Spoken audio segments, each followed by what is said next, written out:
ድረስ እንትን ማለት ትችላላችሁ። ሙጂብ አቢኖ መጥቷል። ያስታወቃችሁ ጊዜ ሙጂብ አቢኖን ሙጂብን አሚኖ እንዳስታወቃችሁ አንድ ወንድም አለ። እሷ እስከምትመጣ ድረስ እንዳስታወቃችሁ ማለት ነው። እየሳብኩ ነው። ሙጂብ ወይም አንዳንድ ጻፍልኝ እስቲ። ኢንቫይት አድርጌ ያለው ግን እንትን አይደለም። እስቲ ድጋሚ ላኮ እስቲ ሪኩዌስት ላስታወቃችሁ። እሺ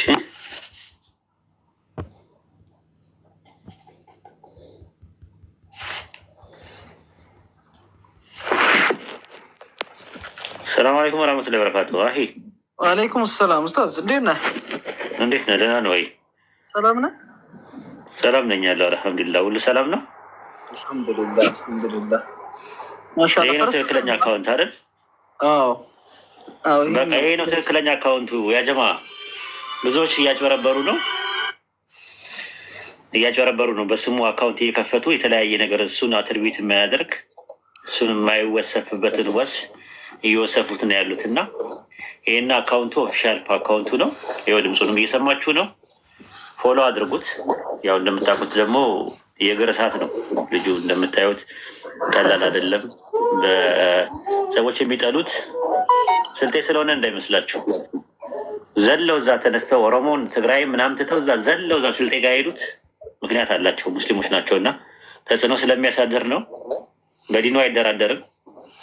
ወኔ ያለው ቁጭት አለው። የሰውን ሃይማኖት አይነካም። ከአንደበቱ የሰውን ሃይማኖት አታክ የሚያደርግ ቃላት አይጠቀምም። መብታችን ይከበርን እያለ ያለው መብቴ ሙስሊም ነው፣ ሙስሊም መብቱ ነው፣ ሀቄ ይከበር፣ የሙስሊም ሀቅ ይከበር ነው የሚለው ትግሉ። ሌላ ነገር ምንም አድርጎ አያውቅም። ክፋሮች የሚጠሉት ለዛ ነው። ከዛም ባሻገር ደግሞ የኛዎቹ ደግሞ ጀለፍፎቹ ደግሞ ምንም የሚያውቁት ነገር የለም። በዛ ፖለቲካ ውስጥ የተነደፉ ሰዎች ቪክቲም የሆኑ ሰለባ የሆኑ ሰዎች ሳያውቁ ዝም ብለው በጭፍን ይጠሉታል። ቀረብ ብለው ማወቅ ነው። እኔ በአካልም ነው የማውቀው በነገራችን ላይ ሙጂብም ማለት ነው። በአካል በግንባር እንደዚህ ቁጭ ብለን ያወራን ልጅ ነን እኔና ሙጂብ ማለት ነው። እና ስለዚህ ሰውን ሳታውቁ በሩቁ መጥላት ጥሩ አይደለም። ሀራምም ነው ራሱ። ጭፍን ፍቅርም ጭፍን ጥላቻም ጥሩ አይደለም። ስለዚህ ወቁት፣ ቅረቡት፣ ከባለቤቱ ስሙ። ምንም ነገር ስትፈልጉ ከባለቤቱ ከራሱ ባለቤት አለው ከባለቤቱ መታችሁ የምፈልጉትን ነገር መስማት ትችላላችሁ። በተረፈ የሚሰራበትን ፖለቲካ የሚሰራበትን እንትን ምናምን የምታዩት ነገር እሱ ቁማር ነው። እኛ ደግሞ በቁማር አናምንም ማለት ነው። ሙጂብ የሆነ ነገር በለን። አሰላሙ አለይኩም ወራህመቱላሂ ወበረካቱ። እንዴት ናችሁ? እንዴት አመሻችሁ? እንግዲህ በየተለያየ ቦታ ስላላችሁ እንዴት ዋላችሁም ይጨምራል። ያው ፈርስት ታይም ነው አይደለ ወይዴ ላይቭ ላይ እንደዚህ ስንገናኝ አይ ቲንክ እንደዛ ነው። እና ያው ብዙ ጊዜ ይህን ፕላትፎርም ከመመልከት ውጭ ገብቶ ላይቭ ላይ ምናምን መሳተፍ ትንሽ ያስቸግራል። ግን ደግሞ የሆነ ነገር አልተስማማኝም ተብሎ ፕላትፎርሙን መተው ብዙ ነገሮችን ያሳጣልና ኢንሻላህ እንግዲህ በሚመች ሰዓት አንዳንድ ጉዳዮች ላይ ከኡስታዝ ወሂድም ጋር ከሌሎች ወንድሞችም ጋር የጋራ በሚያስተሳስሩን ጉዳዮች በጋራ በምንጓዛቸው የተለያዩ ሂደቶች ላይ አብረን ኢንሻአላህ ላይቭም ይሁን አንዳንድ ነገሮችን እንግዲህ እናሳልፋለን ብዬ አስባለሁ። ያው ከዛ ውጪ ቅድም ወሂድ እንዳለው ለእኔም ብቻ ሳይሆን ሌሎችንም ሰው በጭፍንም መውደድ በጭፍንም መጥላት ተገቢ አይደለም። አንድ ጉዳይ ያው ማጣራት ነው። እንደ ዲንም እንደ ጥሩ ስነ ምግባርም ያለው ሰው የሆነ ነገር በሰሙ ቁጥር ሰዎችን በግንባር ወይም ደግሞ ፊት ለፊት ምንድን ነው ስለ ጉዳይ ብሎ መጠየቅ እውነታው ላይ ለመዳረስ ትክክለኛው መንገድ እሱን። ያለበለዛ አንዳንዶች ዝም ብለው ካለምንም ምክንያት ጥላቻ ያድርባቸዋል። አንድን ሰው ደግሞ ምንም ካለ መረጃ ምንም ነገር በሌለበት መጥላት በጣም ጥሩ ያልሆነ ነገር ነው። ሌሎች ነገሮችም ሲፈጠሩ በግንባር ማውራት ምንድን ነው ብሎ መጠየቅ፣ ኡዝር መስጠት። በተለይ ለሙስሊም ወንድም ሌላው ማማኝ ቢሆን ኡዝር መስጠት እንደው ተሳስቷል እንኳን ቢባል ለወንድም ለእህቶች ኡዝር እየሰጡ ነገራቶችን በጣም ማረጋጋት ያስፈልጋል።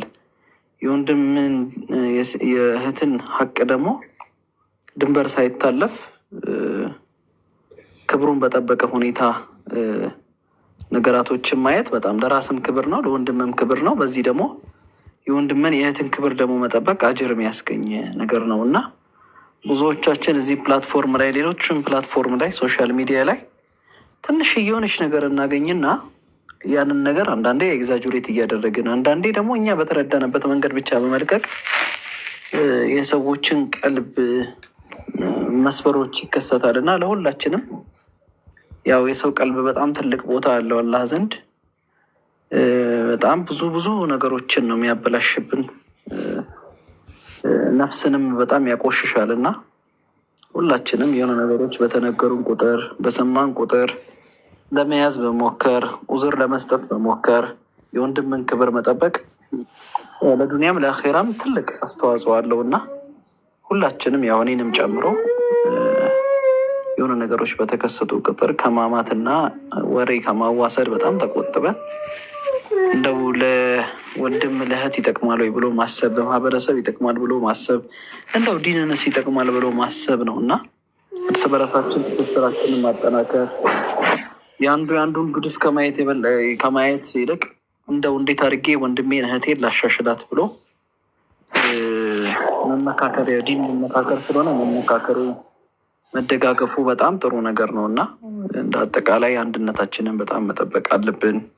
የውስጡ ጉዳዮች ላይ ትኩረት አለማድረግ፣ ያው አይነሱ አይስተካከሉ ማለት ሳይሆን የውስጥ ጉዳይ እንደተጠበቀ ሆኖ ግን በውስጥ ጉዳይ እንደምታውቁት ለማውራት ለመከራከር ቁጭ ብሎ ለመነጋገር አጥሩ የራሳችን አጥር በጣም ጠንካራ መሆን አለበት እና ቁጭ ብሎ ለማውራት ቁጭ ብሎ ለመወያየት ነገራቶችን ለማስተካከል የውስጥ ነገራቶችን ልዩነቶቻችንን አንዳንድ መስተካከል መጥበብ ያለባቸውን ነገሮች በዙሪያችን ያለው ነገር በጣም ጠንካራ መሆን አለበት ለሱ እንኳን ማለት ነው።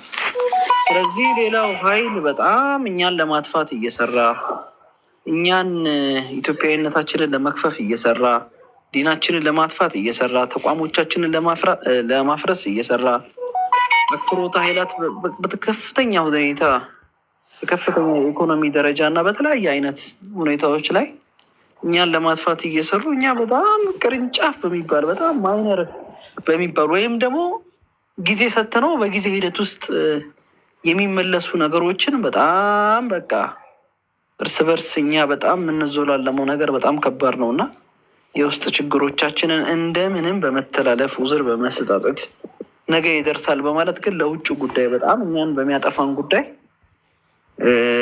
አብሮ መተሳሰር አብሮ መስራት ያስፈልጋል እና ምናልባት እቺ ናት የመጨረሻ መልእክት የምትሆነው። ወሂዴ ማሻአላ ጀዛከላ ይረንጀዛ። ያው እንደሚታወቀው ታውቃለህ 3 አይነት ረድፍ ነው ያለው። ከውጭ ወደ ውስጥ የሚጣሩ ሰዎች አሉ የሚገነቡ ማለት ነው። አሁን እኛ እንደዛ ነን፣ ከውጭ ወደ ውስጥ ነው የምትምለው። ሌላው ደግሞ አጥሬ ይከበርልኝ፣ አጥሬን ባለቤቱን ካልናቁ አጥሩን አይነቀንቁ የሚል ነገር አለ። እንደ ሙጂ ማሚኖ ደግሞ አጥራችን አይነካ የሚል አለ። ያ ደግሞ ውስጥ ነገር ያለውን ፕሮብሌም ደግሞ የሚፈቱ ሰዎች አሉ፣ ወንድሞች እና እህቶች አሉ። ሁሉም ፕሮፌሽናሊ የሚሰሩ ሰዎች ስራዎች የራሳቸው ስራ አላቸው። አላህ ሁሉንም የሚጠብቃቸው፣ አላህ ይጠብቅ። እንግዲህ ይህንን ነው የምንለው። ተተዋወቁት፣ አካውንቱን ፎሎ አድርጉት። ይሄ ነው ትክክለኛ። ሌሎች ብዙ ፌክ አካውንቶች አሉ ከሱ ቁጥር በላይ የሆኑ ግን እሱን አይደለም የሚወክሉት ማለት ነው። እና የሆነ ነገር ቢፈጸም የሆነ ነገር ቢል እሱ ነው ያለው ብላችሁ አታስቡ ማለት ነው። እና ይህን ይመስላል። ጀዛከላ ኸይረን ጀዛ። ወያከላ ወሂደ ኢንሻአላህ ሌላ ጊዜ በሰፊው እንትን እንላለን። አሚን። እሺ በርታ። እሺ ቦታ አለ፣ አትውረድ። ራሱ ቦታ አለ። እኛ መቀጠል እንችላለን። እሺ ታርገው ማዳመጥ ትችላለህ። ማሂ መቀጠል ትችላለሽ። ማሂ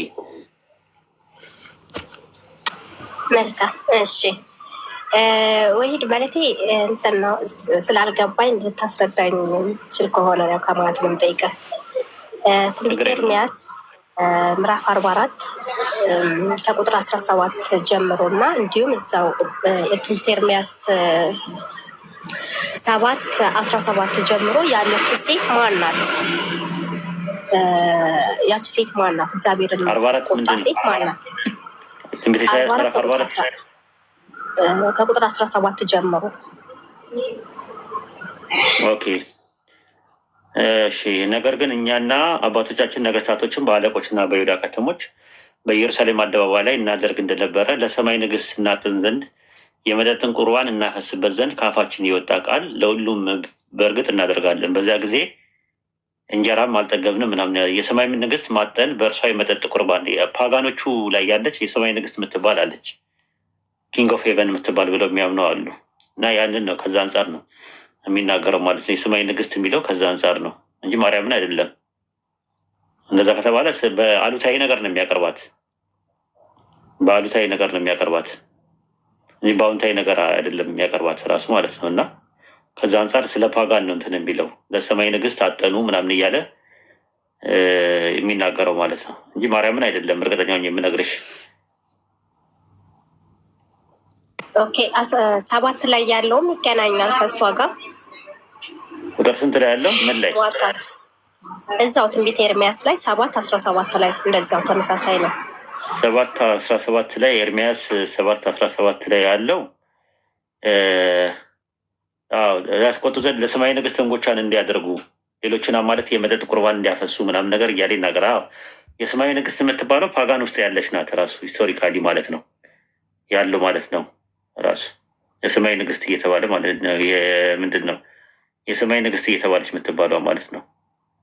ከዛ አንጻር ነው የሰማይ ንግስት ፓጋን ውስጥ ያለች ናት የሰማይ ንግስት እየተባለች የሚሏት። ነገር ግን ባይብል ላይ የሰማይ ንግስት የምትባለዋን እንትን ይላታል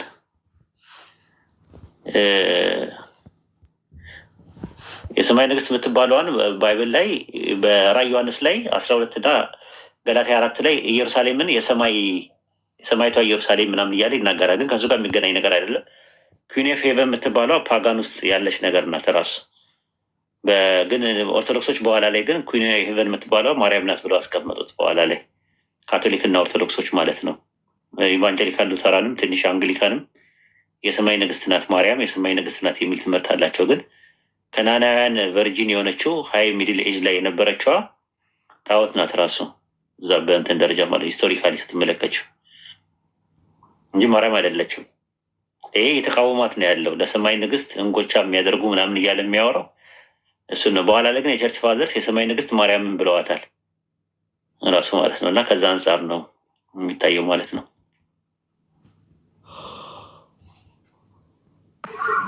ስለዚህ ማርያም ናት የሚለው ነገር አያስኬድም ማለት ነው። የተቃወማት ኤርሚያስ 7:18 እና ኤርሚያስ 44:17 ላይ የተቃወማት ነው። አደልተሪ ናት፣ ጣዖት ናት ራሱ አምላክ ሲቆጣባት ነው የምታየው። እና ዝም ብለው ሴት ሲያዩ ምናምን ነገር ሁልጊዜ ለማርያም ነው የሚወስዱት። 3 ነገር ሲያዩ ደግሞ ቶሎ ብለው ስላሴ ጋር ነው የሚለጥፉት እንጂ የሰማይ ንግስት የተባለችው ኩዊን ኦፍ ዘ ሄቨን የተባለችው ማርያም አይደለችም። ጣዖት ናት ራሱ። ስለ ጣዖት ነው የሚያወራው።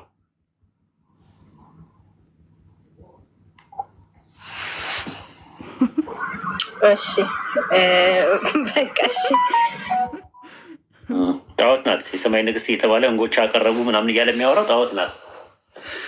ግን በካቶሊክ በኦርቶዶክስ አንግሊካን እና ጥቂት ሉተራውያን ደግሞ የሰማይ ንግስት ማርያም ናት ብለው ይላሉ ራሱ በዶክሜንታቸው ውስጥ በትውፊት ደረጃ።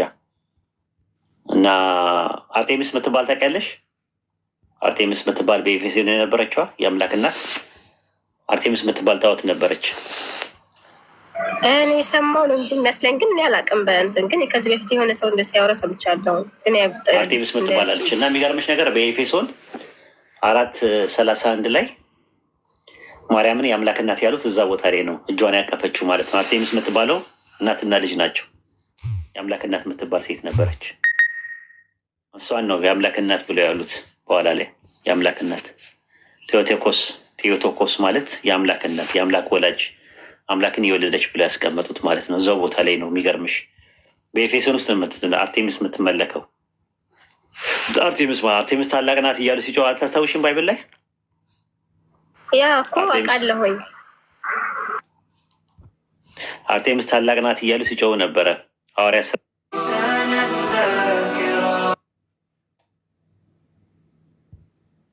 የአርቴሚስ ቤተ መቅደስ ምስሎችን በብር እየሰራ ለአንጥረኞች ያደርግ ነበር ይላል። እና እዛ ላይ ምንድን ነው በሚሉት ቁጥር 28 ላይ 1928 ላይ የኤፌሶን አርጤምስ ታላቅ ናት እያሉ ጮሁ ይላል። የኤፌሶን አርጤምስ ታላቅ ናት። የኤፌሶን ላይ የነበረችው ሐዋርያት ሥራ 1934 ላይ ታገኘዋለሽ። እና የኤፌሶን ሰዎች ሆይ የከተማይቱ ለታላቂቱ አርጤምስ ከሰማይ ለወረደችው ይላል። አይሹ ሐዋርያት ሥራ 1935 ላይ ለታላቂቱ አርጤምስ ከሰማይ ለወረደ ጣዖቷ የመቅደስ ጠባቂ መሆኗ የሰማይ ንግስት ናት። እሷ ጣዖት ናት። እዛ ቦታ ላይ ማርያምን እዛው የኤፌሶን ጉባኤ ላይ ማርያም የአምላክ እናት ናት አሉ። ቴዎቶኮስ አሏት። አይገርምም? በጣም እንጂ እንዴ እናት ናት፣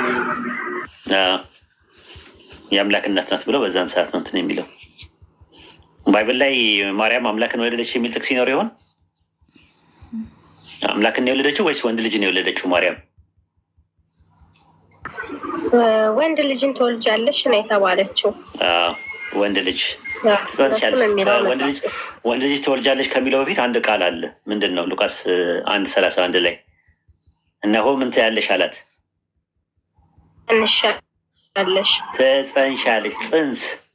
ጽንስ ፍጡር ነው። ኬሚካል ሪያክሽን እና መካኒካል ፈንክሽን የሚያደርግ የተለያየ ፕሮሰሶችን ማሳለፍ የሚችል ነገር ነው ጽንስ። ስለዚህ የተጸነሰ ነገር ወንድ ልጅ ነው። ወንድ ደግሞ የሚለው የስጋ አንቀጽና የስጋ መደብ ነው። ወንድ የሚባለው ነገር ወንድና አንቺ ምንድን ነሽ? ወንድ ነሽ? ሴት ነሽ? እንዴ እኔ ሴት ነኝ። በምንድን ነው የሚታወቀው? እንዴ በሴት ነኝ። ሴት ስለሆንኩ በጾታዬ ሴት ነኝ እኮ። በጾታ ሴት ስትሆኝ ምን ስትሆኝ ነው?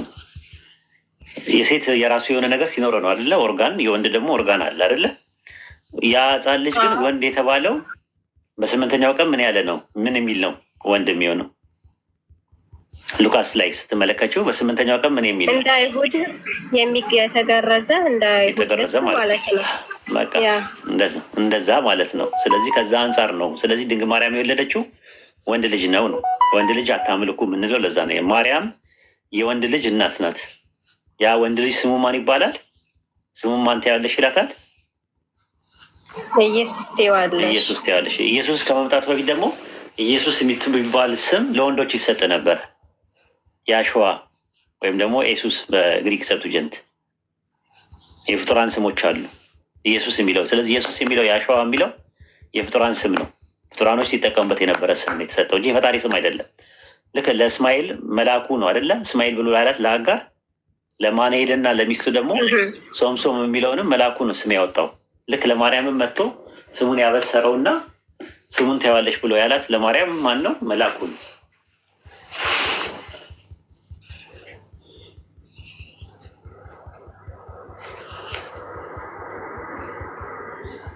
ግልጽ ነው? ያ ግልጽ ነው። ተቋርጠህ ነበር ኔጋ። አይ ዝም ብዬ ነው። ኦኬ እሺ፣ አንድ ጥያቄ ልጠይቅና አይ ቲንክ ሌሎች ስላሉ እንትን ላለው ጨርሳለሁ። ያው ይሄን ጥያቄ ብዙ ጊዜ ተደጋግመን ፍጻሜው ላይ ስለደረስኩኝ ያው ለዛም ነው ብዙም ያልገባሁበት። ያልገባኝ ነገር ማለት ነው ወይ ይሄ የካልሚስ ምናምን የሚባለው ነገር ክርስቶስ የሞተው ለተመረጡት ነው ምናምን የሚለው ነገር አይገባኝም። ማለቴ ከዚህ ከድህነቱ ጋር ይገናኛል ማለት ነው። ለተመረጡት ብቻ ከሞተ ኢየሱስ ክርስቶስ ማለት ነው። እኛን ልክ አሁን ባለፈው ምን ስትለኝ ነበር አንተ? ለውሾች ፍርፋሪዎችን አይሰጥም ምናምን እያልክ እያስተማርከኝ ነበር፣ የማቴዎስ ወንጌልን ያነሳ። ስለዚህ ከሱ ጋር ይገናኛሉ ወይ? እኛን አያውቀንም ወይ ማለት ነው አሁንም ቢሆን ወይ? ምክንያቱም ለተመረጡት ብቻ ከሆነ እንዲሁም ደግሞ ከቃሉ ጋር ደግሞ አሁንም ቢሆን እዛው ላይ እየተፋለሰ ነው ያለው። አንድ ቦታ ለተመረጡት ብቻ ካለ ለተመረጡት ብቻ ነው የሚሞተው ከተባለ እግዚአብሔር አንድ እስከ ዓለም ሊወዷል እንዲሁም ደግሞ አንድ ልጁ ሰጠ የሚለው ነገርስ እንዴት ነው የሚታየው? እነሱ የሚሉት ቱሊፕ የሚባል ነው ያለው። ካልቪኒዝም ምንድነው መሰለሽ? በአይ ቲንክ የፕሮቴስታንት ሀዳሲያን ሪፎርመር ከሚባሉት አንዱ ከ1509 እስከ 1564 ድረስ ድረረት ይኖር የነበረው ነው። ጆን ካልቪን ይባላል። ዮሐንስ ካልቪን የሚባለው ነው። ተከታዮቹ ካልቪናውያን ይባላሉ። የእሱ ትምህርት ደግሞ ካልቪናዊነት ካልቪኒዝም ይባላል። የካልቪን ሀሳብ የሚያራድሙ ካልቪናውያን በሀገራችን መሰረተ ክርስቶስ፣ እነ ቃለ ሕይወት፣ መጥምቃውያን፣ ካልቪያን 5ቱ የካልቪናውያን ነጥቦች አሏቸው። አምስቱ የካልቪናውያን ነጥቦች ቱሊፕ ይባላሉ። ቱሊፕ ማለት ምን ማለት ነው? ቶታል ዲፕራይቪቲ፣ አንኮንዲሽናል ኢሌክሽን፣ ሊሚትድ አቶንመንት፣ ሬዚስተብል ግሬስ እና አንኮንዲሽናል ፕሬዘርቫንስ ኦፍ ሴንትስ ማለት ነው። ምን ማለት ነው? አምስት ነገሮች አሉ። የመጀመሪያ አጠቃላይ ውድቀት ቶታል ዲፕራይቪቲ ነው የሚባለው። ሰው በአዳም የተነሳ ምንም ፍሪዊል የለውም። ለመዳንም ለመጥፋትም ፍሪዊል የለውም። በቃ የሞተ ነው። የሞተ ነገር ስራ አይሰራም። ለመዳንም ለእንትንም አይነት። ስለዚህ ምንድን ነው የሚያስፈልገው? እግዚአብሔር ራሱ ነው የሚቀሰቅሰው። እግዚአብሔር ቀስቅሶ ራሱ አንቺ ያለ ፍላጎትሽ ያለ ፈቃድሽ እንድታምኚ ንስሐ እንድትገቢ መልካም ስራና እንድትሰሪና እንድትጸኝ ያደርግሻል። ሮቦት ነሽ፣ ምንም ድርሻ የለሽም። ያኛውን ደግሞ የተለየ ገሃነም የሚገባውን ደግሞ አይቀሰቅሰውም፣ በዛው ገሃነም ይገባል። ይህ ምን ይባላል? ቶታል ዲፕራይቪቲ ይባላል የመጀመሪያው ትምህርት። ሁለተኛ ደግሞ ሁኔታ ቢስ ምርጫ። ያንን ነገር ያደረገው ለምንድን ነው? ፈጣሪ በሰው ነጻ ፈቃድ ነው ሲባል አንኮንዲሽናል ኢሌክሽን የሚባል ትምህርት አለ። ሁኔታ ቢስ ምርጫ፣ ያለ ፍላጎትሽ ያለ ፈቃድሽ እሱ ስለመረጠ ነው። በቃ የመረጠውን መረጠ፣ ያልፈለገውን ደግሞ ያልመረጠውን አልመረጠም። ሶስተኛ ውስን ስርየት የሚባል ነገር አለ። ሊሚትድ አቶንመንት የሚባል ነገር አለ። ያ ማለት ክርስቶስ የሞተው ለተመረጡት ብቻ ነው፣ ለቀሰቀሳቸው ብቻ ነው የሞተው። አይተሽ ከሆነ በጎቼ ምን ይሰማሉ አለ? ድምፄን ይሰማሉ።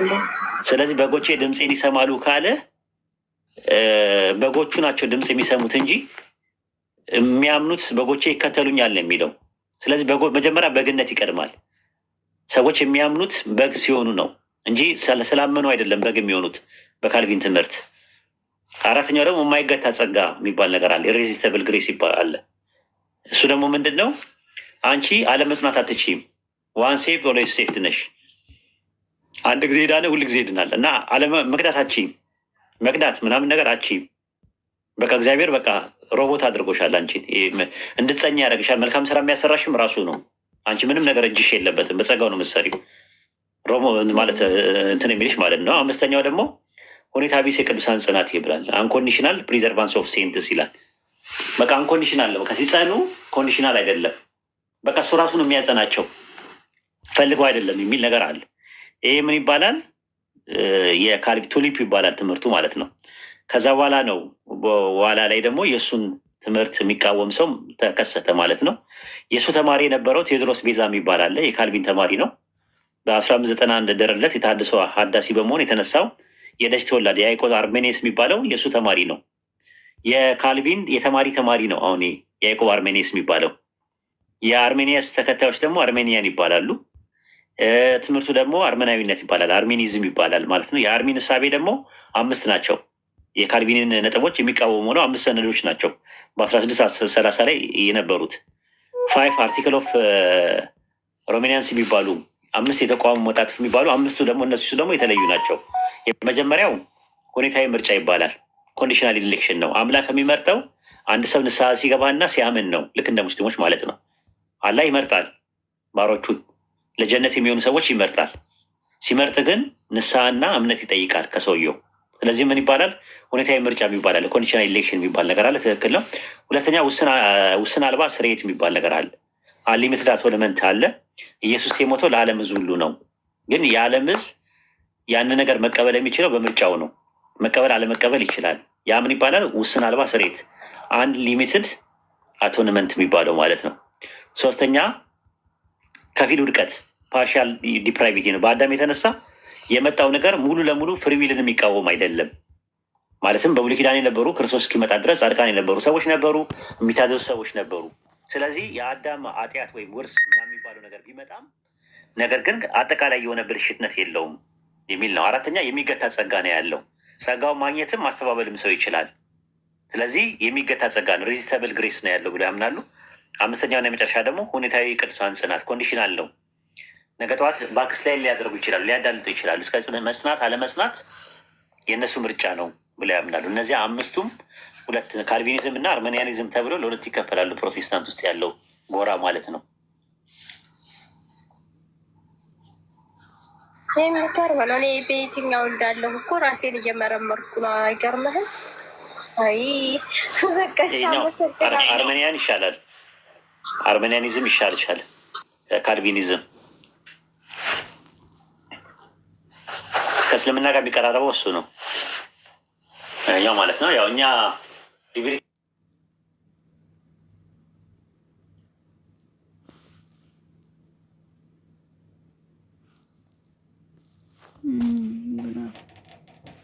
አርነታውያን የሚባሉ አሉ። አርነታውያን የሚባሉት ፍሪዊል አለ። በፍሪዊሌ ጀነትም ጀሃነምን መግባት እችላለሁ። ነገር ግን ከኔ በፊት እኔ አንድ ነገር ከመከሰቱ በፊት አምላክ አያውቅም፣ የወሰነው ምንም ነገር የለም ብሎ የሚያምኑ ናቸው። ላሉ ግን ፍሪዊል የሚሉት ነገር ቶታሊ ሮንግ ነው። ነፃ ፈቃድ አለ ብለው ሲሉ የአምላክ እውቀት የአምላክ ውሳኔ የሚባል ነገር የለም። አንድ ነገር ሀፕን እስካላደረገ ድረስ አምላክ አያውቅም ይላሉ። እነሱ ሊብሪታሪያን ይባላሉ። በኢስላምም የተወሰነ ሰዓት ላይ ተነስተው ነበር እነሱ ማለት ነው። ምን ይባላሉ? ቀድርያዎች ይባላሉ። ቀድርያ ይባላሉ በእኛ በኢስላም ማለት ነው። እንደገና ደግሞ አንደኛው ጽንፍ ደግሞ ፌታሊዝም ይባላል። ፌታሊዝም ማለት እድል ፋንታዊነት ነው። ፈጣሪ ሁሉ ነገር ወስኖታል፣ ሁሉ ነገር ያውቃል። እኔ ፍሪዊል የሚባል ነገር የለኝም፣ ጀነትም ጀሃነምም ለመግባት ምንም ፍሪዊል የለኝም የሚሉ ምን ይባላሉ? ፌታሊዝም ይባላሉ። የእነሱ ዲተርሚኒዝም ምን ይባላል? ፌታሊያን ዲተርሚኒዝም ይባላል። የእነሱ ተወስኖት የሚባለው ያም ቶታሊ ሮንግ ነው። እነዚህ ብለውም የተነሱ በእስላም ውስጥ በኢስላም ታሪክ ውስጥ ነበሩ። ምን ይባላሉ? ምን ይባላሉ? ያጀማ ስማቸውን ታስታውሳላችሁ? ምን ይባላሉ? በእኛ የነበሩት ቀድርያ አንደኛው ነው። አንደኛው ምንድን ነው? በእኛ የነበሩት የሚያስታውስ ጎበዝ የሆነ ሰው እስኪ። ጀብርያዎች ይባላሉ ማለት ነው። ጎበዝ ጀብርያዎች ይባላሉ ማለት ነው። ሁለቱም ኢንካር ተደርገዋል በኢስላም። ስለዚህ እኛ ፍሪዊል አለ፣ አዎ አለ። ዲተርሚኒዝም አለ፣ አዎ አለ። ያለ ውሳኔ አለ፣ እውነት ነው አለ። አላህ ዓለም ሳይፈጠር ዘመን ሳይቆጠር በፊት ሰዎችን እንደሚፈጠር ሰዎችን ከመፍጠሩ በፊትና ጀነትና ጀሃነምን እንደሚያዘጋጅ መልካም ሰርተው አምነው መልካም የሰሩ ሰዎች ጀነት እንዲገቡ እንደገና ደግሞ አምፀው ደግሞ ባላ ላይ አምፀው ደግሞ ጀሃነም እንደሚገቡ አስቀድሞ ወስኗል።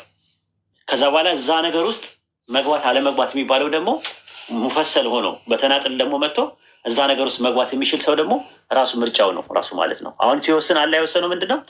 ጀነትና ጀሃነምን እንደሚያደርግ የጀነት ሰዎችና የጀሃነም ሰዎች እንደሚኖሩ አስቀድሞ ወስኗል። እዛ ነገር ውስጥ ደግሞ መግባት አለመግባት ደግሞ የግለሰቦች ነፃ ፈቃድ ተሰጥቷቸዋል። ማሂ የምትባል ዓለም ሳይፈጠር ዘመን ሳይቆጠር በፊት ጀነት ትገባለች ጀሃነም ትገባታለች ብሎ አልወሰንም። እንደዚህ አይነት ውሳኔ እንደዛ ከሆነ ምርጫ የለሽም፣ የት እንደምትገቢ ያውቀዋል። ነገር ግን የወሰነው ምንድን ነው? ሙጅመል ነው የወሰነው፣ ጥቅላዊ ነው የወሰነው። የጀነት ሰዎች ጀነት እንዲገቡ፣ የጀሃነም ሰዎች ጀሃነም እንዲገቡ አስቀድሞ ወስኗል። አስቀድሞም ስለወሰነ ለአንቺ ምን ሰጥቶሻል? ምን ሰጥቶሻል? ለአንቺ አላህ ነፃ ምርጫ ፍቃድ ሰጥቶኛል። ነፃ ፈቃድ የማን ውሳኔ ነው? የራሴ እኮ የማን ውሳኔ ነው? ማን ወስኖ የሰጠሽ? ፈጣሪ ነው የሰጠኝ። ፈጣሪ ነው። ስለዚህ አይነጣጠሉም። ያለ ውሳኔም የሰው ነፃ ፈቃድም ኮምፓተብል ነው። እኛ ኮምፓተቢሊስቶች ነን። ኮምፓተቢሊስት ማለት ምን ማለት ነው? የመሳ ለመሳ የሚሄዱ ናቸው። ፍሪዊል እና ያለ ፈቃድ የሚጋጩ ነገሮች አይደሉም። መሳ ለመሳ የሚሄዱ ናቸው። አንደኛው ጠቅላይ ነው፣ አንደኛው ተናጠል ነው ብለን ነው የምናምነው። ይህን ይመስላል ትምህርታችን። እሺ፣ በጣም አመሰግናለሁ። አይ በጣም አሪፍ ነገር ነው የወሰድኩት። ቴንኪው ኡስታዝ። ምንም አይደለም። ይቅርታ ግን ብዙ ጊዜ ማለት ነው ስጠራህ ወሂድ ምናምን እያልኩኝ ስለምጠራህ ብዙ ሰዎች ማሂ ሪስፔክት አድርገሽ ጥሪ እየተባልኩ ነው እና እኔ ከቀረቤት አንጻር ነው። ይቅርታ። ኧረ አዛት ወሂድ በይ እንደስ ነው የሚለኝ። እኔ ባለቤቱ ነው ነኝ አይደለ? መወስነው ነው ነኝ እኔ መወስነው።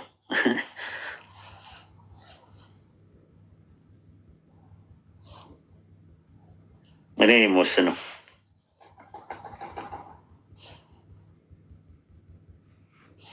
ኦኬ ጥሩ። አህመድ በላያ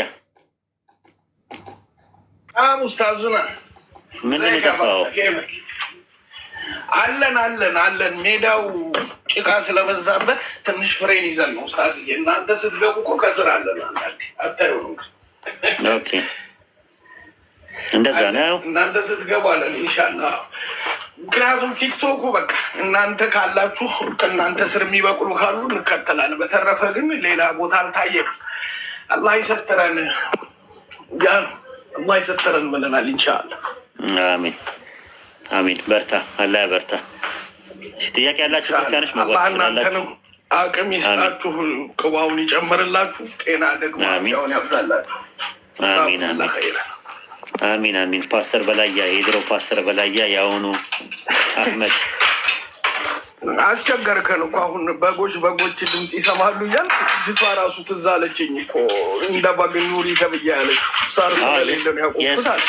የሰው ኢየሱስ ራሱ ነፍሱን ስለ በጎቹ ያኖራል ነው የሚለው እንጂ ስለ ሁሉም አይልም። ኢየሱስ አይተህ ከሆነ ነፍሱን ስለ በጎቹ ያኖራል ብሎ ነው የሚጠቅሱት። ካልቪኒዝም እንደዛ ነው። ለበጎቹ ነው የሞተው ብለው ነው የሚያስቡት እነሱ። ለዓለም ሁሉ አልሞተም ነው የሚሉት። እና ማሂ አለሽ እዚህ ጋር ጥያቄ የሚነሳ አለ የሚያነሱት ጥያቄ ምናልባት ወደፊት ካጋጠመሽ እንደዚህ ኢየሱስ ለዓለም ሕዝብ ሁሉ ነው የሞተው ወይ ብለው ይጠይቁሻል። አንቺ ምን ታያለሽ? እኔ አሁን የምለው የሚገርምህ ነገር ቅድም ይችላለ እንደዛ ከሆነ ገሃነም የሚገባ ሰው የለም ማለት ነው። ለዓለም ሁሉ የሚሞት ከሆነ እንዴ ገባሉ እንጂ ገሃነም ለሚገቡት ሞተዋል ወይ? ኢየሱስ ለማዳን ከሆነ ከገሃነም ለማዳን ከሆነ የሚሞተው ገሃነም ለሚገቡ ሞቷል ወይስ አልሞተም ኢየሱስ? እንዴ እግዚአብሔር የሰጠው እኮ ዓለምን ሊያድን አይደለ እንዴ? ዮሐንስ ገባኝ። ግን ገሃነም ለሚገቡት ሞቷል ወይስ አልሞተም ነው ጥያቄያቸው የእነሱ። አሁን ገሃነም ለሚገቡት ሞቷል ወይስ አልሞተም? ከገሃነም ጋር ምን ያገናኘዋል? ወይ ከኃጢአት ጋር ነው እኮ ገባኝ። ገሃነም ለሚገቡ ሰዎች ኢየሱስ ሞቷል ወይስ አልሞተም? እናውቃለሁ እንጃ። ሞቷል መሰለኝ እኮ። ሞቷል ካልሽ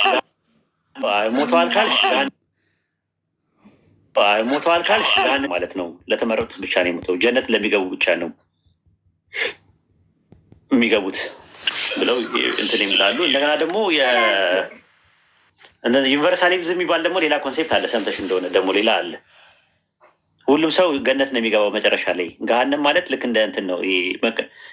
ቅጣት የለም። ምንድነው ማረሚያ ቤት አጣቂም ማረሚያ ቤት የሚቀጣ ሰው ተቀጠው መጨረሻ ላይ ሁሉም ሰው ይገባል። እንደዚህ የለም እኮ ወሂድ አለ። ዩኒቨርሳሊዝም ይባላል እነሱ። ዩኒቨርሳሊዝም የሚባል ትምህርት ነው ያለው።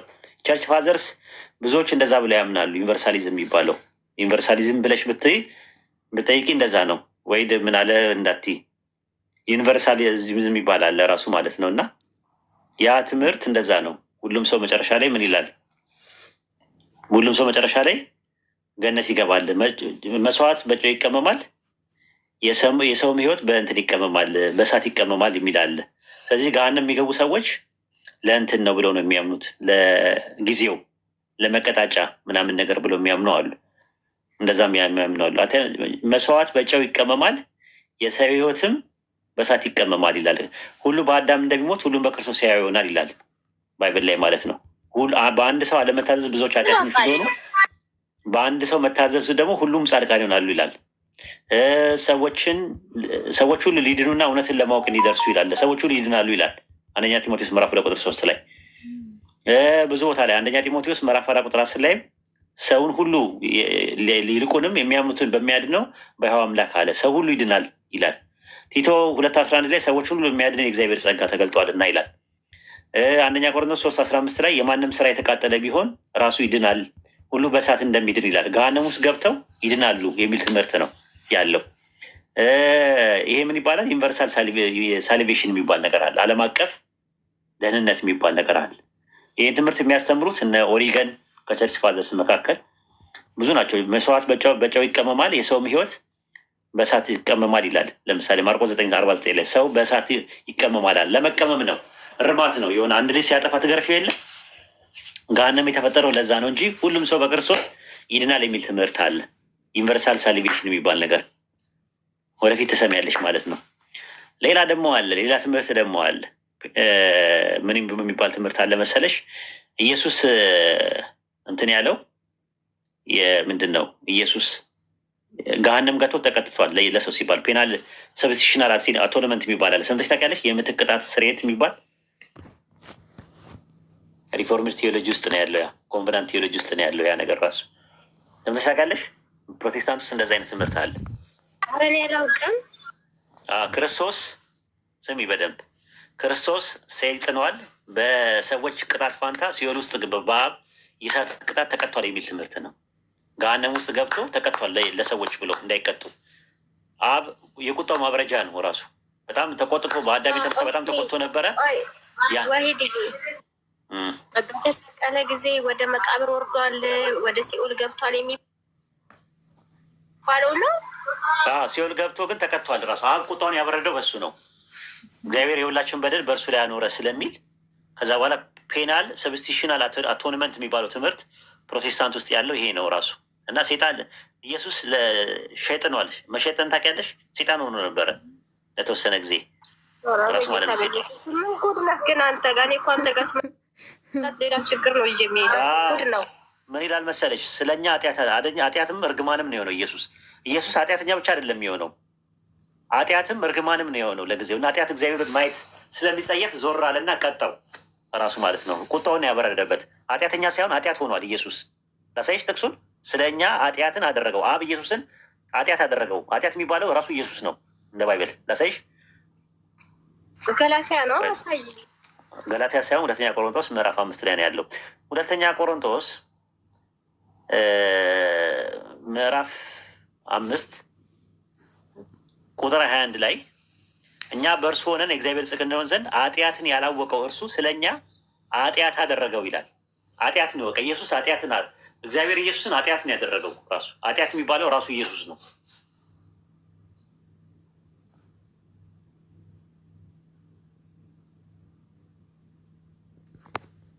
ኃጢአት ያደረገው እኮ ኢየሱስን ያደረገው ኢየሱስን ነው ይላል ባይብል። የእኛን ኃጢአት ወስዶ ኢየሱስን ምን አደረገው? ኃጢአት አደረገው። ምክንያቱም እንትን ላይ ስለዚህ ኢየሱስ ምንድን ነው? ኢየሱስ ምንድን ነው ማለት ነው? ኃጢአት ነው ማለት ነው ብሎ ነው የሚያስቀምጠው። ገላትያ ላይ ደግሞ ምን ይላል? እርግማን አደረገው ነው የሚለው። ተረገማ አይደለም የሚለው። የምታሳየኝ እንዴ? ተረገማ አይደለም የሚለው፣ እርግማን አደረገው። ኢየሱስ እርግማን ነው። እርግማን ነው እኮ ኢየሱስ እርግማን ነው እንጂ የተረገመ ነው አይደለም እኮ። ስለኛ ተረገመ ቢል ኖሮ ሌላ ጉዳይ ነው። ኃጢአትን ያላወቀው እንደገና ደግሞ ምን ይላል መሰለሽ? እሺ ገላትያ ምዕራፍ 3 ላይ ቁጥር 13 ላይ በእንጨት የሚሰቀሉ የተረገመ ነው ተብሎ እንደጻፈ ክርስቶስ ስለኛ እርግማን ሆኖ ይላል። ምን ሆኖ? እርግማን ሆኖ። አየህ፣ ህጉ ነው የተረገመው እንጂ ኢየሱስ አይደለም። ህጉ ግን ማነው እርግማን የሆነው? ማነው እርግማን የሆነው ነው የሚለው እዚህ ላይ እኮ። ህጉ ስለተረገመ ያንን ህግ ደግሞ የተሸከመው ኢየሱስ ነው። ኢየሱስ ስለዚህ ምን ሆነ አለ ኢየሱስ። ኢየሱስ ምን ሆኗል? ምን ሆኗል? እርግማን ሆኖ ብላል።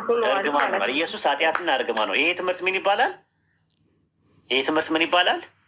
ህግ ነው። ህግ የህግ ነው። ምን ይባላል? ይሄ ትምህርቱ ምን ይባላል? በፕሮቴስታንት ምን ይባላል ያልኩሽ? ፔናል ሰብስቲሽናል አቶንመንት የሚባል ነገር አለ። ሰይጥነዋል ይባላል። ሰይጣን ሆኖ ነበር ኢየሱስ በአንድ ወቅት የሚል ትምህርት የፕሮቴስታንት አዳሲያን ትምህርት ነው። እና የተወሰኑ ሰዎች አሉ፣ ሁሉም አይደሉም። የምትክ ቅጣት ስርየት ብለሽ ጠይቂያቸው። ፔናል ሰብስቲሽናል አቶንመንት የሚባል ትምህርት አለ። ክርስቶስ ሰይጥነዋል፣ በሰዎች ቅጣት ፋንታ ሲኦል ውስጥ በአብ የእሳት ቅጣት ተቀጥቷል የሚል ትምህርት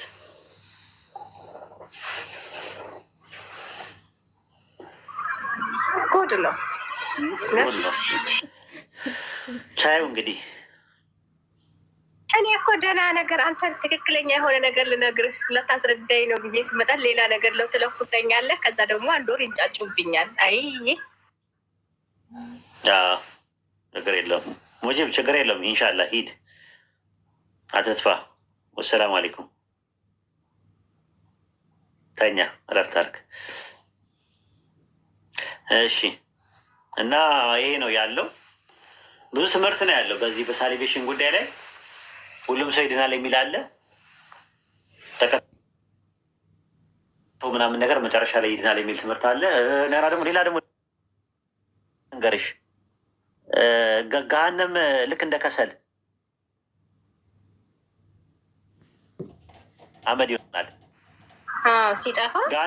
ገሃነሙ ስቃይ የለም የሚሉት አስተማሪዎችም አሉ በክርስትና ውስጥ። ይህን ታውቂያለሽ? ኧረ ተው ግን ተው፣ እኔ አላውቅም። እንደዛ ብሎ የሚያምኑ ሰዎች አሉ። ራሱ ያ ምን ይባላል?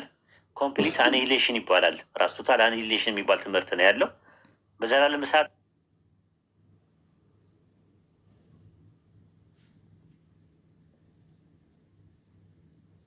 ነው በቃ ገብቶ አመድ ይሆናል የሚል ትምህርት ያላቸው አሉ። አሁን ቀለሜንጦስ ዘእስክንድርያ፣ ሌሎችም የሚያስተምሩ አሉ። እና ይሄ ምን ይባላል? አፖካታሳስቲስ ይባላል። ዓለም አቀፍ ድህነት ይባላል። ይሄኛው ነው የገሃነም ገብተው ከዛ ተቀተው ሁሉም ሰዎች ወደ ጀነት ይገባሉ የሚል ትምህርት ያላቸው አሉ። ቶታል አኒሌሽን ይባላል። ትምህርት ነው የእናንተ ትምህርት ነው። እኔ እንደውም የሰማሁት ይሄን የሚገርመህ ነገር ተቀጣችሁ ትንሽ ለብለብ ብለው ይወጣሉ። እሱ ለአማኞች ነው። አማኞች ይቀጣሉ። በእናንተም አለ እሱ ነገር። በነገራችን ላይ መንስኤ የሚባል አለ። በካቶሊኮችም ራሱ ሲቀጡ መካነ ንስሐ የሚባል ነገርም አለ፣ በኦርቶዶክስም ማለት ነው። ሰዎች ለሚሰሩበት ጥቂት ጊዜ ተቀጥተው ቅጣቱን እንደሚጨርሱ ይናገራል። እሱም ከፈለግ ሰጥቻለሁ። ቢብሊካልም ነው እሱ። እኔ ንስሐ ከገባሁ እኮ አለቀ በቃ። ኖ ንስሐ ገብተሽ አማኝ ሆነሽ ሞት የሚገባው ኃጢአት አለ፣ ሞት የማይገባው ኃጢአት አለ ይሌለም ባይል ባይብል ላይ እሱማ አለ እኮ። ሞት የሚገባው ኃጢአት ምንድን ነው? መንፈስ ቅዱስን የሰደበ ብቻ ነው ወይም የካደ ብቻ ነው ኃጢአቱ የማይሰረይለት። በተረፈ መንፈስ ቅዱስ የሰው ልጅን የተሳደበ ኃጢአቱ ይሰረይለታል በሚቀጥለው ዓለም ይላል። ስለዚህ ኃጢአት ቢሰራም የሆነ ሰዓት ላይ ተቀጥቶ ይወጣል አይደል? እንዴ በእናንተ ትምህርት ታሳይሽ እንደዛ ትምህርት እንዳለ ጥቅሶችን ልስጥሽ።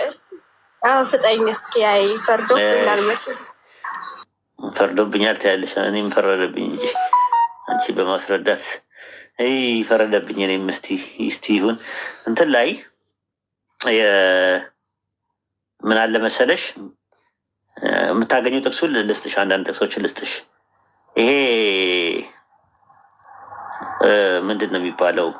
ኦሪጂናል ሲን እና አክቹዋል ሲን የሚባል ነገር አለ።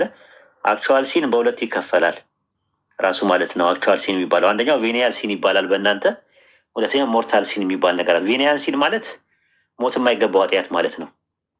ሞርታል ሲን ማለት ደግሞ ሞት የሚገባው ኃጢአት ነው። አንደኛው ዮሐንስ መልእክት ምዕራፍ 5:16 ላይ ታገኘዋለሽ። ሞት የሚገባው ኃጢአት ማለት ለጀሃነም ለመጨረስ ከመጨረሻው ድረስ የሚኖር ሰው ሞት የሚገባው ኃጢአት ይባላል።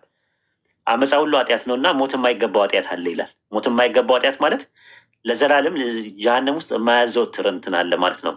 ዕብራውያን 12:9-10 ተመልከችው። እንደዚህ ያለ ከዚህ በላይ የቀጡን የስጋ አባቶቻችን ነበሩ፣ እናፍርባቸው ነበር። እንዴትስ ለመናፍስት አባት አብልጠን ልንገዛ በሕይወት ኖር በተገባን። እርሱ መልካም ሆኖ እንደታያቸው ለጥቂት ጊዜ ይቀጡን ነበርና እርሱ ግን ከቅድስናው እንድንካፈል ለጥቅማችን ይቀጣናልና አለ። ማንም ይቀጣል? ማንም ይቀጣል? እግዚአብሔር ነው። ከዛ ቁጥር 11 ላይ ቅጣት ሁሉ ለጊዜው የሚያሳዝን እንጂ ደስ የሚያሰኝ አይደለም፣ ዳሩ ግን በኋላ ለለመዱትና የሰላም ፍሬ እርሱም ጽድቅን ያፈራልና አለ። ስለዚህ አንደኛው ዮሐንስ መልእክት ምዕራፍ 5:16 ላይ ማንም ወንድሙን ሞት የማይገባውን ኃጢአት ሲያደርግ ቢያየው ይለምን ይላል። ሞት የማይገባው ኃጢአት ስላደረጉት ሕይወትን ይሰጣልና አለ። ሞት የማይገባው ኃጢአት አለ፣ ሞት የሚገባው ኃጢአት አለ። ለጀሃነም የሚያዘወትር ኃጢአት አለ፣ ለጀሃነም ደግሞ የማያዘወትር ደግሞ ኃጢአት አለ። ቅጣት ተቀብሎ የምትወጪው ማለት ነው። ማቴዎስ 12:31 ላይም እንደዛ ነው። ስለዚህ እውነት እውነት እላችኋለሁ ኃጢአትና ስድብ ሁሉ ለሰው ይሰረይለታል፣ ነገር ግን መንፈስ ቅዱስን ለሰደበ አይሰረይለትም አለ። በሰው ልጅ ላይ ቃልን የሚናገር ሁሉ ይሰረይለታል፣ በመንፈስ ቅዱስ ላይ ግን የሚናገር ሁሉ በዚህ ዓለምም በሚመጣው ዓለም አይሰረይለትም አለ። ስለዚህ በሰው ልጆች ቃል ላይ የሚናገር በዚህ ዓለም በሚመጣው ዓለም የሚሰረይለት መካነ ንስሐ የሚባል መንጽኤ የሚባል ነገር አለ። ፑርጋቶሪ በካቶሊክ በኦርቶዶክስም ማቴዎስ 12:32 ላይ ተመልከቱት። ሁላችሁም አንድምታው ምን ይላል መሰላችሁ? ኃጢአቱን ለቄሱ ነግሮት ቀኖናውን ተቀብሎና ጀምሮት ቢሞት ሳይጀምር ቢሞት ይላል መካነ ንስሐ አለ፣ ከዚያ አድሶ ይወጣል። ተቀደሽ መካነ ንስሐ የሚባል መካነ ንስሐ አለ፣ ይታደስና ይወጣል ለጊዜው ማለት ነው። መካነ ንስሐ ማቴዎስ 12:32 ላይ አንድምታውን ተመልከቱት ኦርቶዶክሶች። ሄዳችሁም ጠይቁ። ራሱ በካቶሊክ መንጽኤ የሚባል አለ፣ ፑርጋቶሪ የሚባል ትምህርት አለ። ድርሳነ መስቀል ምዕራፍ 17:1 ላይ ገጽ 49 ላይ እንደዚህ ይላል። ከዚያ በኋላ በገሃነም ውስጥ የነበሩ ክርስቲያኖች ነን እያሉ የክርስቲያን ስራ የማይሰሩ ኃጢአታን ይላል ኃጢአተኞች ከኢየሱስ ስልጣን ጸሎት ይጸልይላቸዋል፣ ይጸልይላቸው ዘንድ መላእክትን ያቀርባል።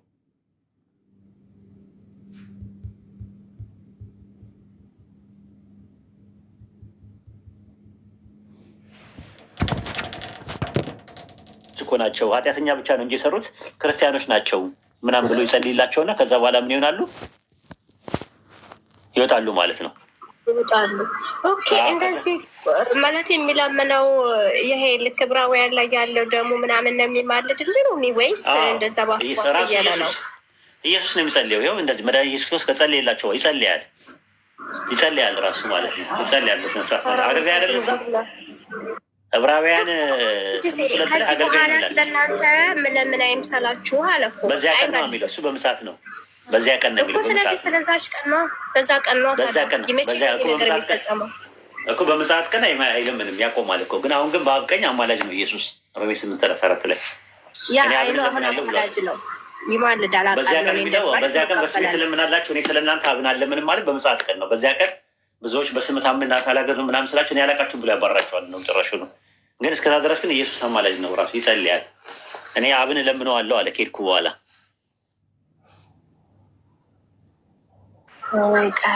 ከባድ ነው። አንደኛ ቆሮንቶስ ምዕራፍ 3:15 ላይ ነገር ግን በእሳት እንደሚድን ይሆናል አለ። ሰው በእሳት እንዴት ነው የሚድን ነው ሲባል አማኞች በእሳት ይድናሉ። ተቀተው ምን ብለው ይወጣሉ? ይኸው ተቀተው ምናምን ነገር ይወጣሉ እኮ። ኢየሱስ ስለጸለየልን ነው ምንድነው? ስለጸለየ ብቻ ሳይሆን እዛ በቅጣት ተቀብለው ይወጣሉ ነው ዋና ፖይንቱ። ለመጀመሪያ ጊዜ ነው የሰማሁት ይህንን ጥያቄ። ራሱ ማለት ነው ኢንሳይክሎፒዲያ ካቶሊክ ኢንሳይክሎፒዲያ የሚላል መሰለሽ እንዲህ ይላል። መንጽኤ ቤተክርስቲያን እንደምታስተምረው በጸጋ የሞቱ ግን ገና ካለ ፍጽምናቸው ሙሉ በሙሉ ያልነጹ ነፍሳት ይቅርታ ላገኙባቸው ቀላል ኃጢአቶች ንስሐ የሚገቡበት ወይም ለሰሩት ቀላል ነገር ሞት የሚገባቸው ኃጢአቶች ጊዜያዊ ቅጣት የሚቀበሉበትና ወደ ሰማይ ከመግባታቸው በፊት የሚነጹበት ወዳኛው ዓለም ውስጥ የሚገኝ ሁኔታ ወይም ቦታ ነው ይላል። መንጽኤ የሚባለው ኃጢአት ሰርተው ግን ንስሐ ያልገቡባቸው ፖይንቶች ካሉ ለጊዜው ያው እዛ ጋር በኃጢአታቸው የተነሳ ይቀጡና ቅጣቱን ሲጨርሱ ይመለሳሉ ማለት ነው። ይህ ትምህርት ነው ያለው በእነሱ ማለት ነው። ታዲያ ለሞቱ ሰዎች ለምንድን ነው የሚጸለየው? ሩት መጽሐፈ ሩት 2:20 ላይ ኑኃሚንም ምራቷ ምን አለች? ቸርነቱ በሕያዋንና በሙታን ላይ አልተወምና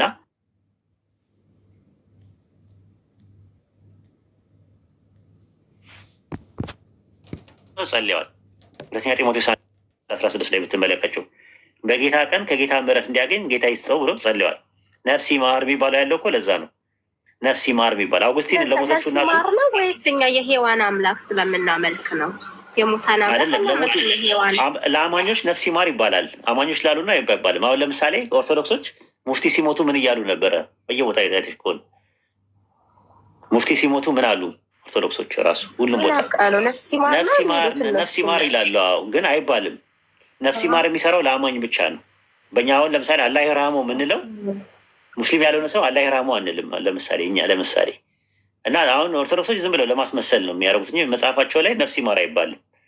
ነፍስ ይማር ሙፍቲ ነፍስ ይማር ምናምን እያሉ ይላሉ። አይባልም። ምንድን የሚባለው?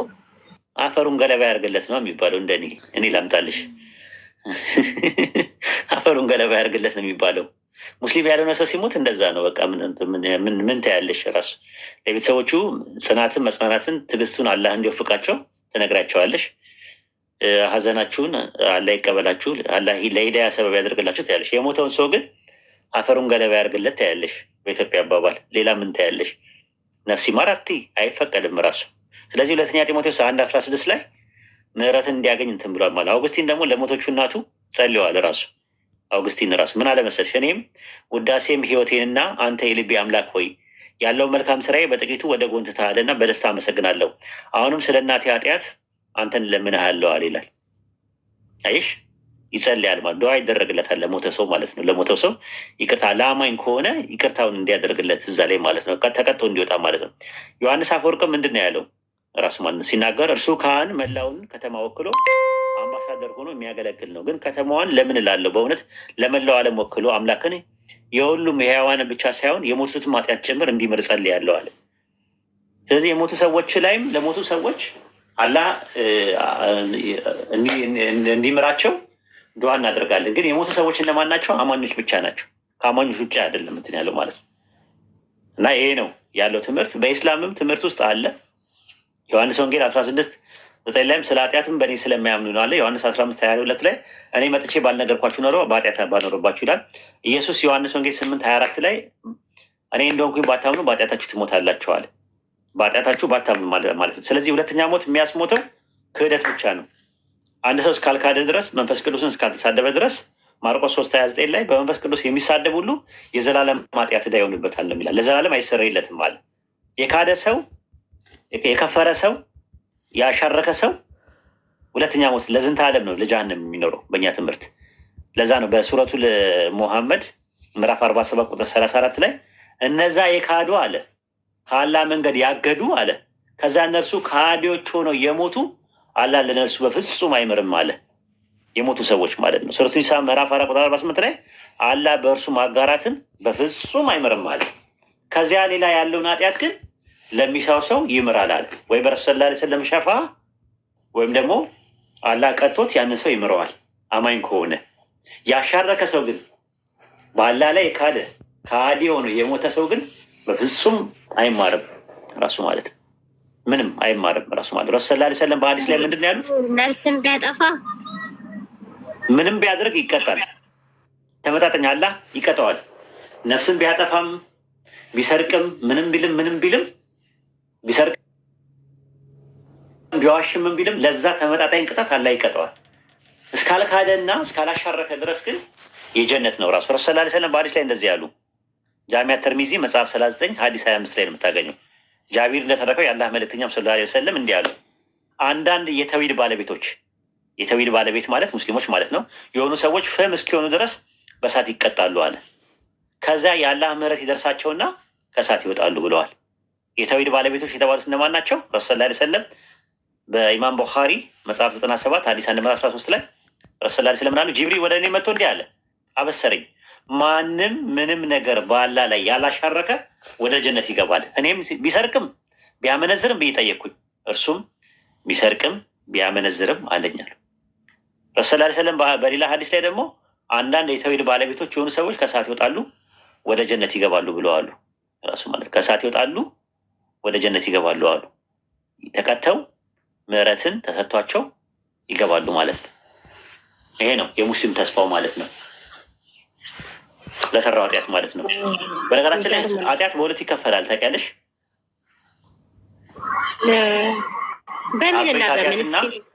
አበይት ኃጢአትና ንዑሳን ኃጢአት የሚባሉ ኃጢአቶች አሉ። አበይት ኃጢአት የሚባሉት በንስሐ ብቻ ነው የሚታጠበው።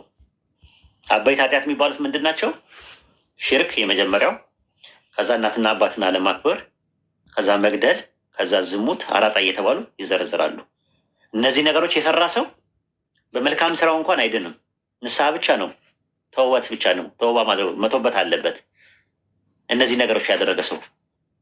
በተረፈ ንዑሳን ኃጢአቶች የሚባሉትን መልካም ስራው ሊያስተሰርይለት ይችላል። ለምሳሌ ጁማን እስከሚቀጥለው ጁማን ድረስ ጁማን አቴንድ ያደረገ ሰው እስከሚቀጥለው ጁማ ድረስ ያለው የሰራው ኃጢአቱ ይሰርይለታል።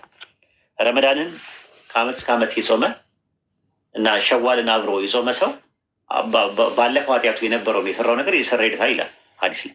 ያ ማለት ግን አበይት ሊሆኑ ኃጢአቶች በንስሐ ብቻ ነው የሚሉት።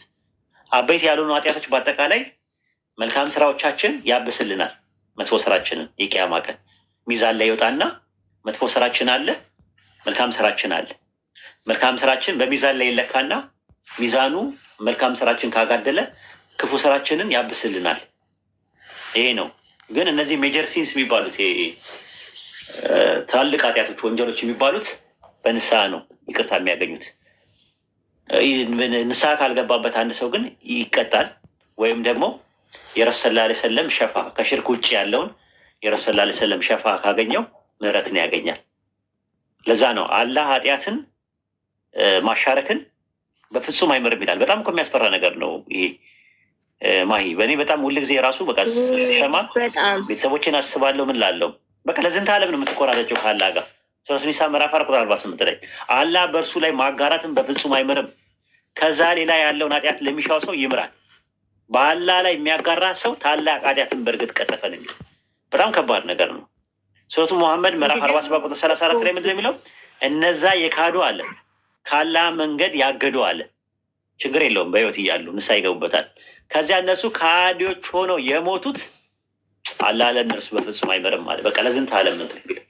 ግን ቻንስ አለን አሁን ደስ የሚለው ነገር ሱረቱ ዙመር ምዕራፍ 39 ላይ ቁጥር 53 እና 54 ላይ እናንተ ድንበር ያለፋችሁ ባሮች ሆይ ከአላህ እዝነት ተስፋ አትቁረጡ አለ። አላህ ኃጢአቶችን በሙሉ ይምራልና አለ። ምን ይምራል? ኃጢአቱን በሙሉ አለ። ምንም መቃላ ያስቀረ ነገር ሽርክም ቢሆን ምንም ቢሆን የሚያደርግ ሰው ምህረትን ያገኛል። መቼ? ንስሐ ሲገባ። የበኒ እስራኤሎች የእስራኤል ልጆች በምድረ በዳ ጥጃ አምልከው ጥጃን አምላክ አድርገው ይዘው ልክ ንስሐ ሲገቡ አላህ ምን አደረጋቸው? ማራቸው።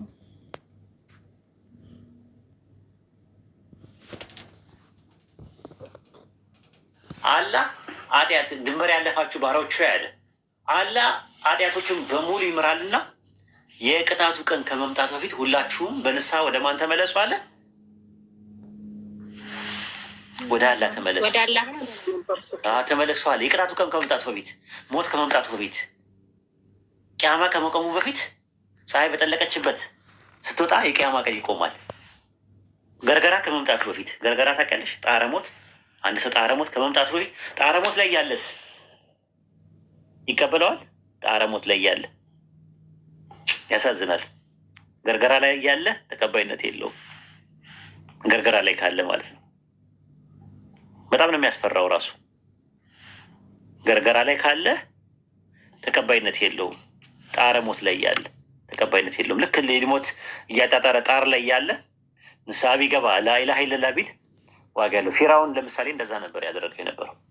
ረሱል ላ ስለምን አሉ?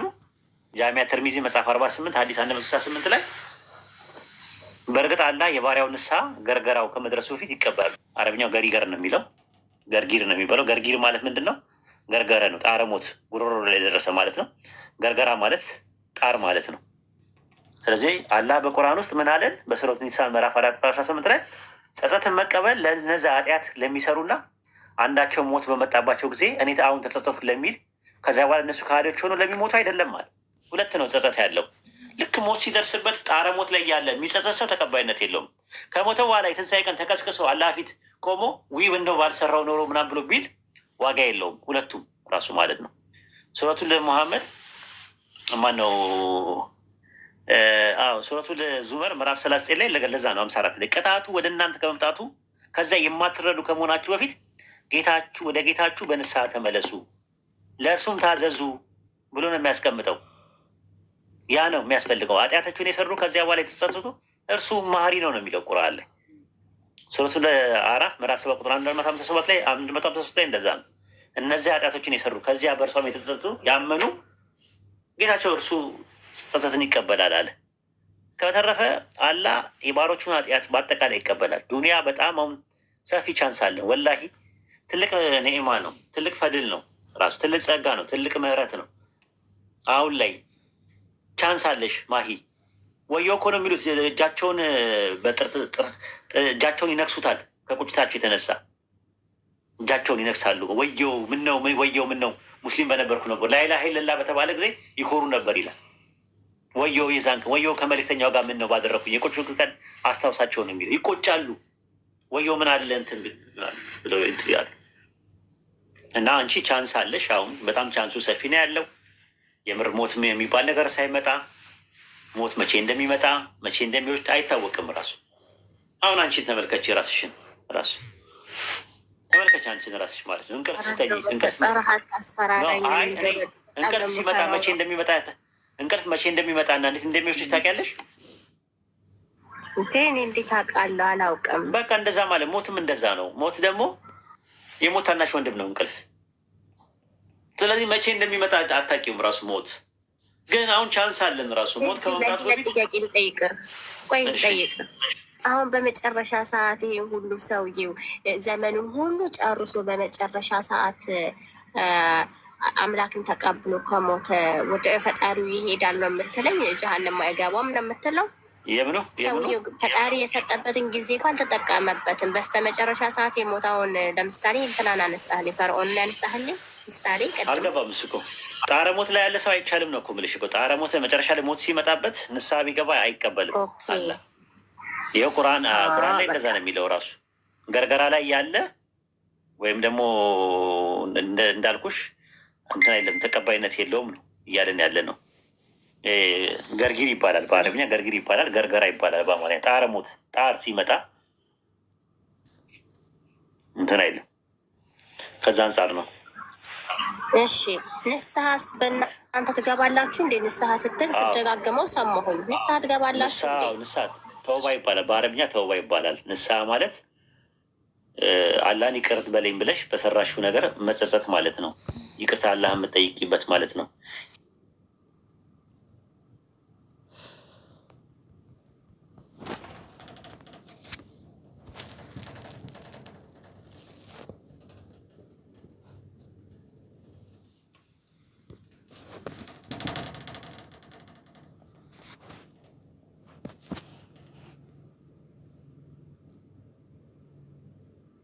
እንዳትናገር ብዬ ብነግረው እንዳትናገር ብሎ ነገሩ ይላል። ሰውን አምነሽ ነው።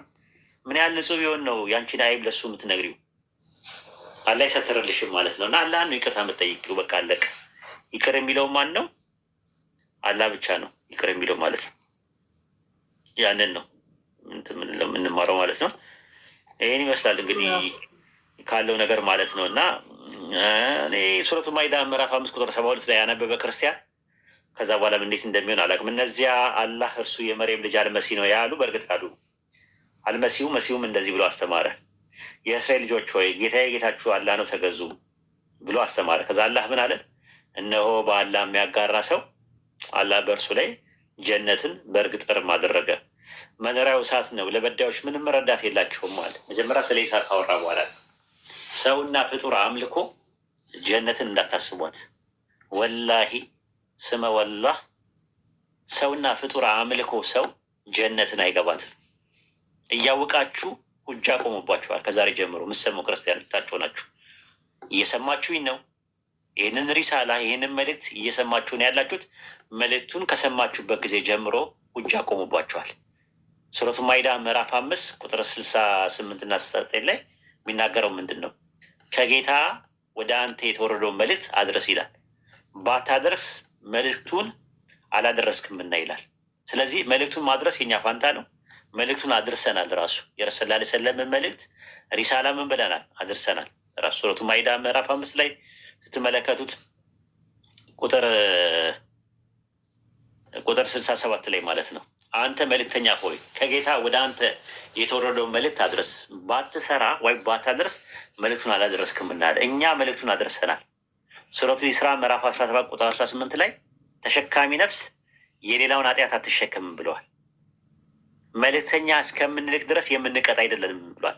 መልእክቱን ሰምታችሁ ጤነኛ አይምሮ ያላችሁ ሰዎች ካላችሁ የቂያማ ቀን እኔ ምስክር ነኝ በእናንተ ላይ። እዚህ ያለነው ሙስሊሞች ምስክር ነን። ኡስታዝ ጀማል ምስክር ነው። ቃል ምስክር ናት። አህመድ ምስክር ነው። ፋፊ ምስክር ናት። ታች ያለነው ሰዎች ምስክሮች ነን በእናንተ ላይ። የቂያማ ቀን ሙስሊሞች መሆናችንን ብቻ መስክሩ። እናንተ የሚጠበቅባችሁ ሙስሊሞች መሆናችንን መስክሩ። እናንተ የመጽሐፉ ሰዎች ሆይ በእኛና በእናንተ ትክክል ወደኖች ቃል ኑ ወደ ተውሂድ አላህን እንጂ ሌላ ነገር ላንገዛ፣ በእርሱ ላይ ምንም ነገር ላናጋራ፣ ከፊላችን ከፊሉ ላይ ከአላህ ሌላ አርባብ አድርገን ላንይዝ ነው። ይህን ነገር እምቢ ካላችሁ እኛም ሙስሊሞች መሆናችንን መስክሩ። አሁኑ መስክሩ። አሁን ማሂ መስክሪ። ሙስሊሞች ናቸው በይ እስኪ አሁን መስክሪ። ሙስሊሞች ናችሁ ብለሽ መስክሪ እስኪ ሚትችን አንቺና እናንተ ሙስሊሞች ናችሁ። ቆይ እናንተ ሙስሊሞች ናችሁ። እኔም ደግሞ የአንድ አምላክ አማኝ ነኝ። ያህዌ ነው የማመልከው። የአንድ አምላክ ነው የማመልከው። ጥሪውን አቅርበናል። የኢስላምን መልእክት የቁርአንን መልእክት ሰምተሻል አይደለ?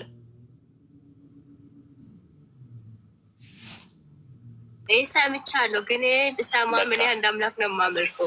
እሱ ያንቺ ምርጫሽ ነው። በሃይማኖት ማስገደድ የለም። ቅኑ መንገድ ከጠማማው ተገለጠ። በጣዖት የሚክድና በአላህ የሚያምን ሰው መልካም ዘለበትን ጨበጠ ነው የሚለው ቁርአን። እኔ እሱ መብት እኮ የለኝም። አላህ መብቱን አልሰጠኝም። ራሱ እንደዛ እንትን እንድል ማለት ነው እንድጫንሽ አላህ መብት አልሰጠኝም። የሰጠኝ ምንድን ነው?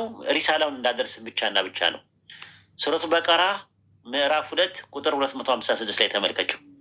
በሃይማኖት ማስገደድ የለም። ቅኑ መንገድ ከጠማማው በእርግጥ ተገለጠ። በጣዖት የሚክድና በአላህ የሚያምን ሰው ለእርሷ መበጠስ የሌለባት ጠንካራ ዘመድን በእርግጥ ጨበጣል። ላኢላሃ ኢለላህ የሚለውን ገመድ ብትጨብጪ አንቺ ነሽ የምትድኝው። አይ ካልሽ አሻፈረኝ ካልሽ ግን ይኸው አሁን ምርጫ አንቺ ነው። የመጫን ራይት የለኝም እኔ አንቺ። ሪሳላውን ግን እያደረስኩልሽ ነው። ሁጃ ቆሞብሻል። አንቺ እንድታቂው ለማለት ፈልጌ ነው። እኔ ከዚህ በላይ ምንም ነገር ምልሽ ነገር የለም። ይህን ይመስላል።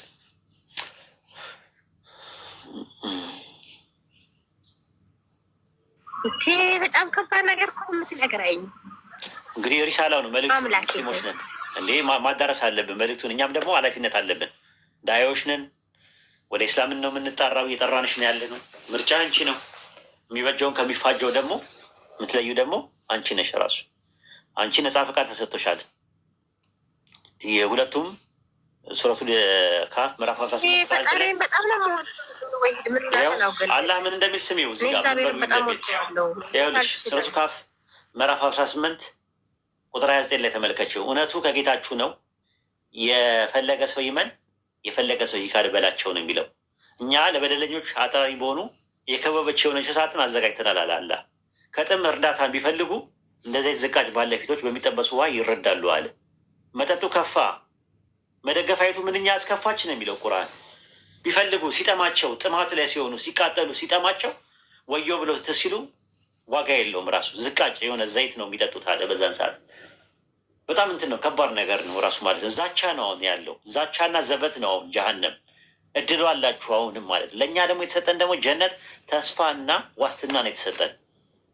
ስለዚህ ዛቻ ነው፣ ኮንሲኩዌንስ አለው፣ መዘዝ አለው ራሱ። ይህንን ነው እየነገርን ያለን ማለት ነው። እያወቃችሁ የምታጠፉ ከሆነ እንግዲህ በነፍሳችሁ ላይ ነው የምትጫወቱት። እኛ ጉጃ ቆመባችኋል። ከዚህ በላይ የምንለው ነገር የለም ማለት ነው። ይህን ይመስላል።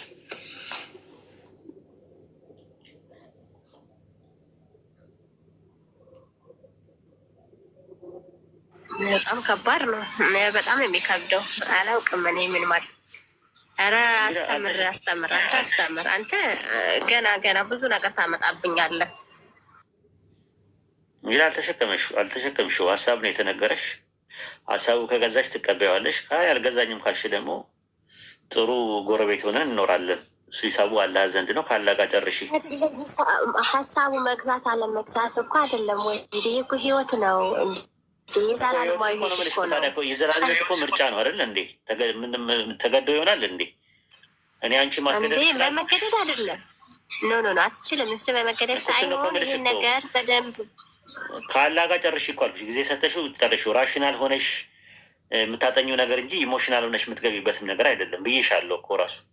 እኔ 1 ዓመትም 2 ዓመትም ይፍች ማሂ ናት ራሱ ብትሳሳት እንኳን ምንትን ብትልም እንኳን ምክንያቱም ምን ያውቃለሁ እኔ ኢየሱስ ክርስቶስን ራሱ ነብይ ነው ብዬ የደመደምኩበትን ጊዜ እኔ የማውቀው ስንት ዓመት እንደፈጀብኝ። እስልምና ጨራቅ ነው ብለሽ አሁን በቀደም ነው ምናምን ነገር ተሳደበች አሉ። እናንተ እያበሳጫችኋት እንጂ ማሂ እስልምናን አትሳደብም። በቃ አለቀ። እኔ ኡዝር እሰጣለሁ አልኳቸው። ሁሉንም ኡዝር እሰጣለሁ። አይ ምናምን ነገር እየተሳደበች ነው ተበላሽታለች ማሂ አንድ በላት ምከራት ምናምን አይደለም። የሆነ ነገር አበሳጭተዋቻት ነው። እውነትን እያወቀች በእሳት የምትጫወት ከሆነ አላቀላትም። በእሳት የሚጫወቱ ሰዎች አሉ። እዚህ ቲክቶክ መንደር ውስጥም ሶሻል ሚዲያ ላይ መሬት ላይ ያሉ ሰዎች በእሳት እያዩ በእሳት የሚጫወቱ ሰዎች አሉ። የቁጭትን ቀን ንገራቸው። እናንተ ልጆች እኮ ቀላል አይደሉም። ቆይ ልናገር እንዴ እንድናገር ተፈልጉ ከሆነ ያረብሽም አላወራም ብዬ ነው እንጂ እንደናንተ ልጆች እኮ የሚረብሽ ሰው የለም።